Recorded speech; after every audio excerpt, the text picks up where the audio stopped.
කවිය ඇතුලේ මන් දැකපු ආතල් එක ඔයාලත් දැනගන්න ඕනේ කියන ආත්මාර්ථකාමී හැඟීමෙන් මං කියවපු කවියක් ඔයාලත් එක්ක ෂෙයා කරගන්න හදන කීවෙනි අවස්ථාවද කියලා මේ මතක නෑ.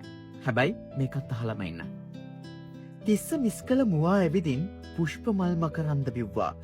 මුවා කේතිත් බිම හැලෙන්නම දනුත්තරේල්ලයට විද්දා. කුමාරයා මස් පුළුස් සද්දී කුමාරිය යටි තොල නියව්වා. කුමාරයා නිදි කැට කඩද්දී කුමාරිය ඊතල හෙව්වා. නින්දකින් නැහැ රුණුදුලාවේ ලක්සනින් නුරු තලෙන් මිදුනා. මනමගේ නැමි දුන්නා තැහැර විහිළු වෙදි ජැන්සියට රැව්වා. මේ කතාවේ කඩු ෆයිට් එක ඕනේ නෑ මහ වැද්ද කිව්වා. අලුත් කඩුවට පරණ කොපුවක් සමරු අත්සන සමග දුන්නා. කුමාරයා හැරුණු වෙලාවක මාලිගාවට යන්න එහෙනම්. කැලෑවල රෑ ගමන් හොඳ නෑ කඩු රහස් එළිවෙන්න පුළුවන්. තිම්රාන් කීර්තිකේ මధుරාවතී නම් තරු රටාව කෘතයෙන් උපුටාගත්ත කවියක්.